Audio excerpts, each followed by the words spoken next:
But the one thing I can say about the draft, RJ, as we transition away from that to the skills competition, it was only an hour. Because the next thing wasn't. It was a lot longer. It was 3 times that long.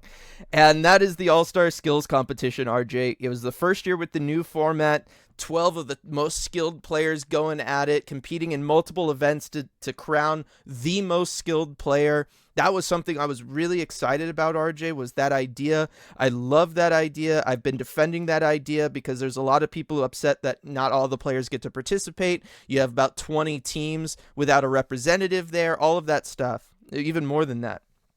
And I was really defending that, look, this is a really good idea for the NHL because you have the most skilled guys out there showcasing the skills. That is something, and it's a really easy to understand concept for sports fans who aren't NHL fans, right? If you're an NFL fan, an NBA fan, whatever, and you happen to flip on ESPN, you understand what's going on. Oh, these are the 12 most skilled guys. They're going to run through a gauntlet of all the skill competitions, and then the winner gets determined at the end. You don't even need the whole $1 million gimmick, which I'll get into later. But you understand that as a sports fan a lot easier than there's all these like weird things and they're put onto these arbitrary 4 teams that aren't even division based anymore. So that doesn't make it easy for someone who's not used to hockey to understand. You don't know what a team McKinnon is, right? Like you can at least understand the Pacific Division, right? And then you have a bunch of guys in competitions that they don't really belong in, but they had nowhere else to go, or they were just like the last pick, so they just got shoehorned into hardest shot, even though they can't shoot harder than 92 miles an hour, right? Like, it makes sense, right, that to narrow it down to the guys that you know are actually going to produce and perform. Get to Kucherov later. So, God, I hate there's so many qualifiers to this whole thing. But the idea was solid. It was something that you could pitch to other sports fans. You could pitch it to a non-sporting fan, and they would understand the concept and be able to follow the broadcast, at least if the broadcast was good. So I still defend the thing, and there were good moments from it, RJ, the skills competition. I thought the last 2 events were really solid. I really did. I thought that was really good, skills hockey stuff to watch. I don't know about you. Yeah, I agree. The last event too. I mean, having that kind of like the breakaway challenge, or I mean the breakaway challenge, and then the relay.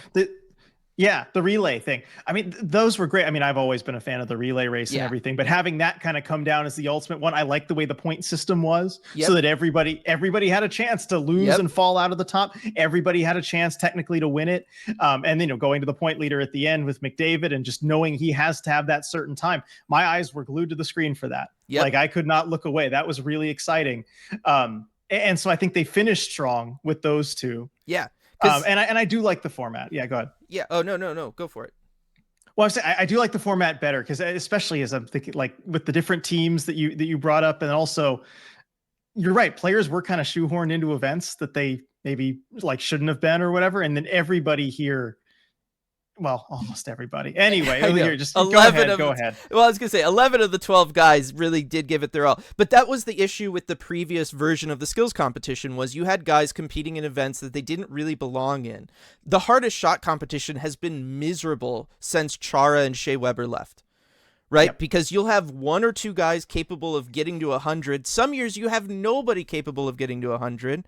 And you always have like one guy in there who really embarrasses themselves by getting like 92. Right? Because they just had nowhere else to go, and you needed a member from each team to participate in something. Right? I get it. It makes that fan base excited. They get to watch their guy. But I'm telling you, if Bjorkstrand was put into one of those, Kraken fans would not have wanted to watch him just be the worst guy at the hardest shot, right? Like, I don't think that would have been good for everybody. I don't know that it would have moved the needle as far as how many Kraken fans overall were going to watch versus not going to watch, compared to what we saw yesterday. And so I think that it's good that you went away from that. The 2 final events were fantastic. The relay is great because it has so many different things that can become the equalizer. You're not a good stick handler. Guess what? The little gates totally trip you up. You're going to lose the puck, something like that. It kills your time and takes you out of it. Not a good saucer passer. The mini nets, They killed Oh, Barzal, those will RJ. destroy you. They destroy people. Like that is so exciting and fun. And it's again, it's instantly understandable. If you are a sports fan, even if you're not a sports fan, you can understand them having to pass these pucks into a mini net just by looking at it, right? You instantly understand what's going on. And so you have that, and then the event before that being the whole, like, you know, having to shoot in close against goaltenders with pace. The energy of that event was so fantastic because this player is going all out for a minute. Like, that was just so much fun to watch. It brought so much more life into the event. Those two things were absolutely fantastic. Here's the problem overall that they should have done. They should have, knowing you have certain aspects of things in the relay at the end, this broadcast should have been 2 hours instead of 3. It was way too long. I was literally starting to fall asleep during hour 2. Get rid of the one-timer.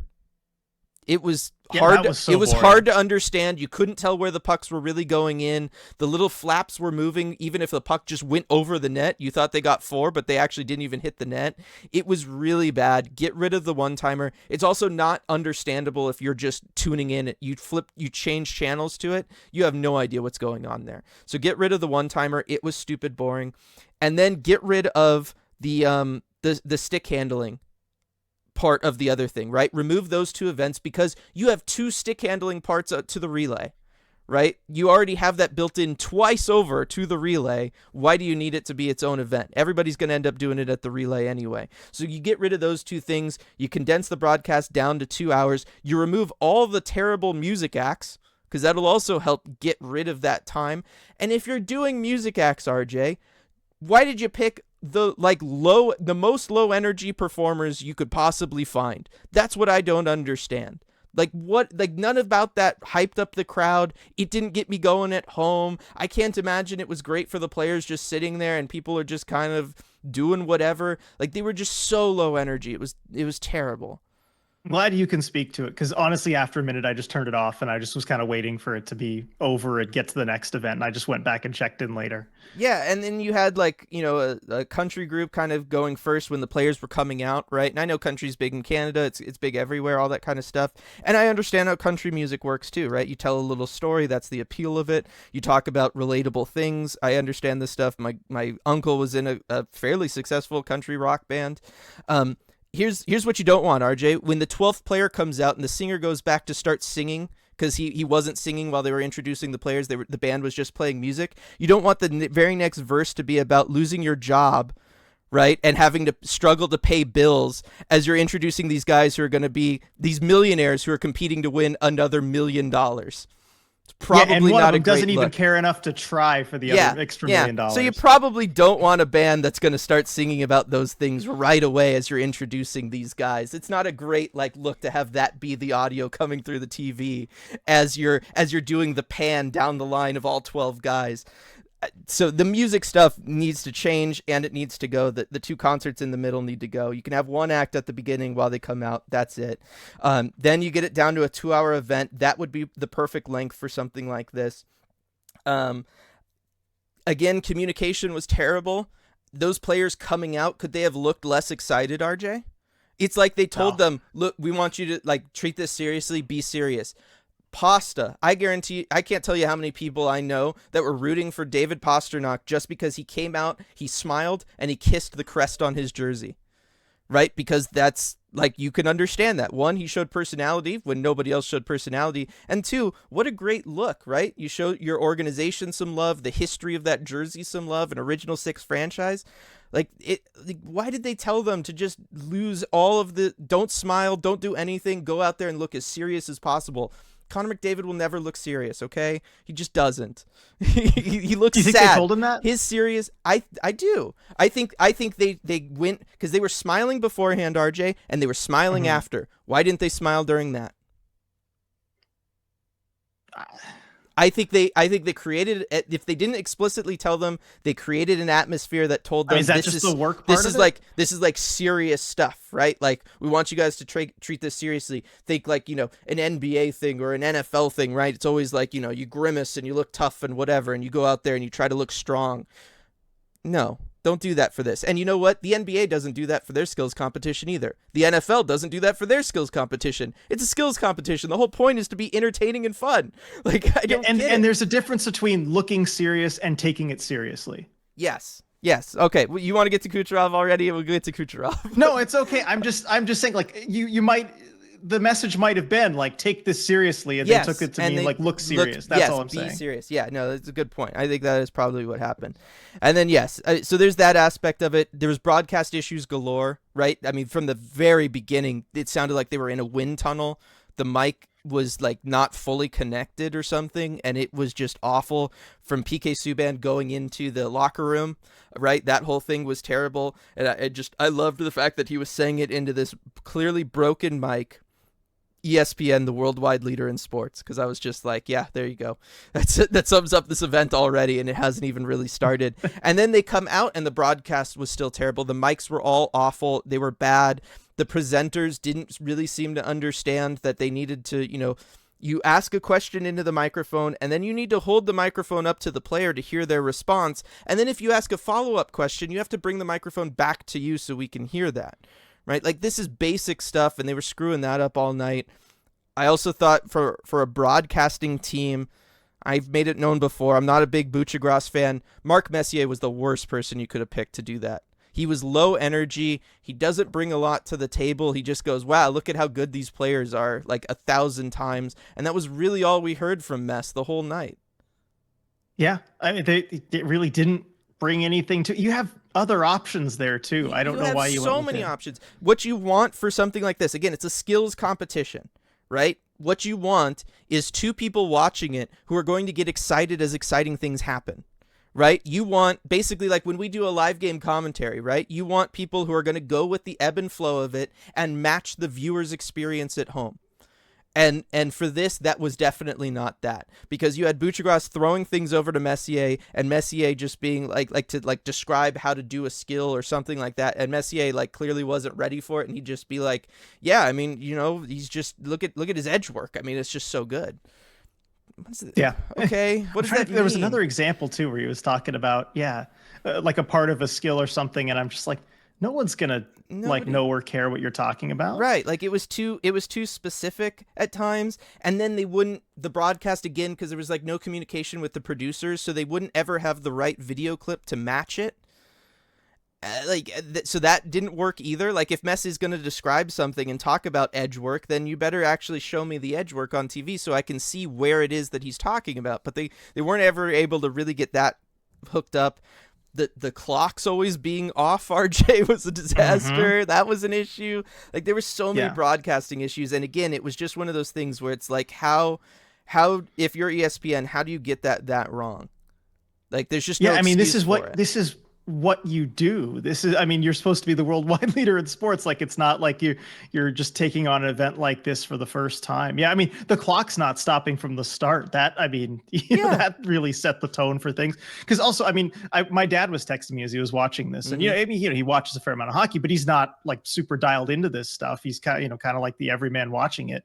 And he pointed out, he said like the first event speed contest, the clock didn't stop. Like, why? Right. The NHL looks kind of ridiculous doing this. Yeah. And also he did add, I'll read it. No player seems to be happy to be there or to be doing this. It's so obvious. Right. Which, for an event that was decided on by the players, and all we heard leading up to it from all of the players was, I'm so happy it's this now. Yeah. And then even afterward, afterwards they all loved the players loved it. Right. Show us that. Show the love. Like, why can't we get to see that as the fans that make all of this possible? Why don't we get to see that? It's the one thing we want to see from this whole event. So yeah, the broadcasting issues were all awful. That I wonder if the TSN broadcast was also bad and had those same issues, because that's the other thing that I thought of. I bet you, I sat there and I thought, I bet the TSN broadcast is working just fine. And so all the people in Canada that would normally have the power to really put pressure to improve these things aren't seeing how bad this ESPN broadcast is. Because they're either there in person, right? The Greg Wyshynskis and stuff, they're there in person, or they're watching in Canada, in Toronto, and they're getting a different feed. And I bet that feed worked a lot better than the feed we got, in which case they don't even know that it was as bad and as much of a mess broadcast-wise as we all had to deal with. And I think that's a shame too, because there's just not enough of the like US based voices that can put pressure on the league, and the few that there are, we're all there in person and thus not watching the broadcast. Right. That's a good point. Because like yeah, because the league should have to address this. ESPN should have to address the fact that the two events, and the All-Star game, I think, is actually started as we're recording this. We're not bothering to watch it because why would we? Yeah. But like the league and ESPN should have to address the fact that these were so like the broadcasts were unwatchable at times. Right? You have multiple mic feeds going at once. I mean, have you heard any of this? Like, I mean, no. Obviously, the social media reaction has been negative from fans and whatnot because they saw the same thing we did. I haven't heard. But like, are you seeing this from anybody high up in the media or in the business or anybody? No, I'm not. I know that's a problem. Like that needs to be discussed so that it doesn't happen again. They need to know that, right? Like I come from film school. I am not big on people within the industry being demoted or losing jobs, but I am telling you, whoever was in charge of production for this weekend should never be allowed to do it again. Right? Like that's it. Like they messed it up massively with audio issues, timing issues, graphic issues, cutting away to commercial while things are happening, not showing us the start of Pedersen's one-timer drill. We didn't even get to see that just because they just didn't click over to the right camera. I don't understand any of it. It was just such a mess. Ugh. All right. And then RJ, certainly. Yeah, now we get to it. Yes, now we get to Nikita Kucherov. If a player doesn't want to be there, RJ, why do they still feel the need to make them be there? Because that's obviously what this was, right? I get it. The idea was that you have the $1 million as an incentive that's going to get these guys to try. That was the idea behind it. No, it doesn't work, right? Nikita Kucherov makes $9.5 million a year. Obviously, $1 million isn't enough to get him to try at this event that he didn't want to be at. So one, if a player says, look, I'm honored, I really don't want to do this, don't make them do it, because it just is more embarrassing for your league and for the players who are there actually trying. It was a disaster having him do that. And two, here's an idea, because a lot of people, obviously the reception also wasn't anybody excited about the idea of these guys winning more money, right? They're already making a ton of money. It's a hard sell to be like, hey, aren't you excited? Connor McDavid's going to make more money. It's like, no, the only people who should have been excited was like the province of Ontario, the city of Toronto, and the country of Canada, because they're getting 56% of that $1 million. Like that's the only people who should be excited about this money being given out, right? So here's the thing. How do you make it something that players want to compete for? Because you do need that. You need there to be the incentive for them to try hard. You borrow from the MLB All-Star Game, or at least the MLB All-Star Game of old, RJ. How about this? Winner of the skills competition, his conference gets home ice for the Stanley Cup Finals. No, I'm sorry, Dylan. I can't get behind that, because you know what? Yeah, they would care. Yeah. But it would just drag down the cup final. It's a stupid thing to decide. I mean, it's one game difference in the Stanley Cup final that very rarely goes 7 games. I still think, again, it's the regular season means little enough already in the NHL. I think you want to at least give that some weight for home ice, having like actual hockey determine it. Basically, because I don't think here's where I was going with this entire thing as we were going to get to Kucherov, because I agree with you. It's a joke. It looks bad. It takes away from the whole event. It looks bad in so many different ways. But I think the All-Star game, and certainly after watching it yet another year, is not worth saving. And it's certainly not worth sacrificing any element of the Stanley Cup final for. That's my conclusion. I think there's not going to be an NHL All-Star game next year. Thank goodness. At this point, I do not see a reason to bring it back. It is not an event worth saving. The players seem to hate it, and the league has gone through hoops to try and get them to hate it less. And you know what? They're not cooperating. Like some of the players they're trying, good on them. But at the end of the day, nobody wants to be there. Nobody wants to do this. And you can go through whatever trouble you want to try and get them to like it or get some personality out of it. It's just not going to work. I've seen enough. I don't need any more NHL All-Star games. And I feel bad because it's something I was looking for. Like as a kid, I always enjoyed it. And I know that's really what it's there for. It's there for the hometown fans and the kids. Mm-hmm. But I don't know. Are kids enjoying watching this? No. Are they enjoying watching Kucherov not even try? No, well, again, I wouldn't let Kucherov's, his specific Antics, issue ruin the rest of it. Because, like I said, there were still other elements of this that made it, in my opinion, like the best skills competition that we've had, or at least we've had in a long time. I think the All-Star game should go away. Like, that's still stupid. Yeah. Right? If you made it just a one-day event of just the skills competition and only 12 guys have to go, I think that works, right? Like, you could get away with just doing something like that. And then, like I said, if a guy really truly doesn't want to be there, you just don't make him. Well, see, but it's not just Kucherov. That's what would ruin the whole kind of illusion thing of it for me as a kid, is just the fact that nobody looked like they wanted to be there. Well, and yes, I mean, maybe that's part giving of them it better too. direction of like, come on, have a fun time, guys. Don't, be so serious about it. Yeah. But like that would ruin it for me. Well, And I remember watching All-Star games as a kid. The guys were having a good, like it didn't seem like they didn't want to be there. Right. And that's because it wasn't as produced. Right. The fact that that the players are out there sitting there, and every two players there was a production person sitting there with a mic, and they're trying to tell them what to do and all of this stuff. That's what makes it not fun. That's why they feel like they're at work and they're not showing personality. Right. Like, it was just overproduced, and then on top of it, it was poorly produced. But that's how you avoid that. The old All-Star games, RJ, those were like the least produced things ever. It was just like, all right, now it's time for this drill, but all the players are just sitting out there on the ice. There's nobody around really talking to them. There's not media people, right? Like, that's why then they had personalities, because it's just them sitting with each other. Yeah. Right. And you watch video clips, especially from like the 90s, if you go back far enough too. Oh, yeah. I mean, the hair is fantastic, but like they're doing these events and the players are just hanging out. And you know what? They're actually impressed when the other guys like do something really cool. Guy goes 4 for 4 in the accuracy shooting. The guys are like, whoa, you could do that? Like, that's pretty cool. Right. Yeah. There was none of that because they just didn't let them have it. Right. They stuffed a bunch of TV people down there and around them. And again, they clearly did not tell them any of the drills ahead of time either. Like, that's the other thing. How do you do this without doing that? Or if you're going to have to describe the drill to us at home and describe it to them on the ice while they're lining up to do the drill, right? Like they had to yesterday, instead of having the diagrams, have other players who really know what the drill is already give us a demonstration. It gives the players on the ice a demonstration in person that they can watch. It gives us the demonstration that isn't the terrible ESPN bubble hockey graphics that I hate so much. And it's a win-win, right? There you go. Like, it saves time. Like, I don't know. That seems like super easy to me. You could involve the PWHL players. I was going to say, have a PWHL right? player Like, do it. you can do all of that stuff. That all seems so much easier too. But yeah, no, overall, I was gonna be the big final for me was, yes, should they even bother doing this? To it. No, should they even bother doing this at all? And it's kind of like, no, probably not. Because here's the thing, RJ, every time you do this, it makes the NHL look worse. This actively made the NHL look worse. If you were a non-hockey fan and you tuned in to either the draft or the skills competition, and all you saw was all the production issues, the bad mics, the poor audio levels, all of that stuff, you'd just stop. You'd just go, oh yeah, that's why I don't watch this joke of a league. Right, because that's the idea around, like, for non-hockey fans, right? The NHL's kind of referred to as a joke, right? Right. And this just kind of confirmed that. Yep. And it's sad because this stuff is now the template for all of the other All-Star games, for all of the other leagues.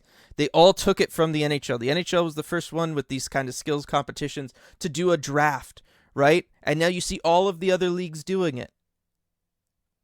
And the NHL is like the one that fell so far behind and just needs to get rid of it.